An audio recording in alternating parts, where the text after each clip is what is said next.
zero of polynomial or roots of an equation thì kan zir do nga zir chu an hoi kan hmuang hian a zero of polynomial px is a number c such that pc equal to 0 tinia hemina asoi chu polynomial px hian xi a c da taila chu chuan 0 tlukta sela ti chuan c hi zero of polynomials ti nani polynomials kan ti ho hi 0 a chantir theina number awma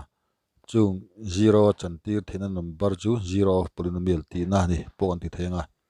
polynomial a variable awma chung variable aya chuan number kan han da luta ti chuan 0 chhotir thei tu piang kha 0 of polynomial ani anoi kan hmuang hian px equal to x plus 7 hi polynomial ania ti chuan he polynomial a hian 0 ni tur chuan x aya minus 7 da ta ila ti chuan minus 7 plus 7 alo chhok to nga 0 ani don ta ni chuwangin minus 7 hi 0 of polynomial kan ti thei ta ani adot lea chuan let a polynomial px equal to x squared minus 5x plus 6 and if p3 equal to 0 then 3 is 0 of the polynomial tinia achan chu px equal to x squared minus 5x plus 6 a hian x aya 3 da ta ila anoi kan hmuang hian x aya 3 om to dona wangin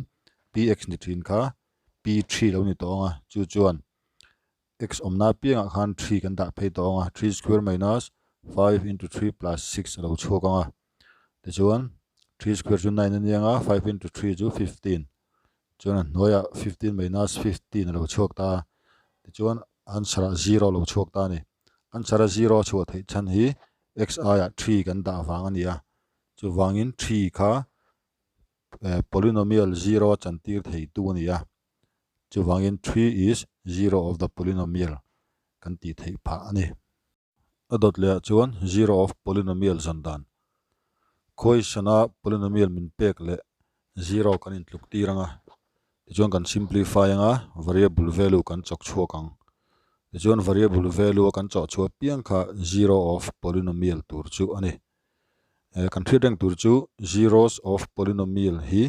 roots of an equation kan ti boka find the roots of the equation ti le find the zeros of the polynomial ti hi thilin nang reng ani tin variable value hi pakhat ayatam aum changa oma pakhat ayatam aum chuan a plural form in zeros of the polynomial ti thin turani 0 ringot chu variable value pakhat chau soina nia variable value khan pakhat ayatam aum chuan zeros ti zel turani atobera chuan value of polynomial zondan kan ziranga chung bera kan hmuang hian px equal to x squared minus 4x plus 7 hi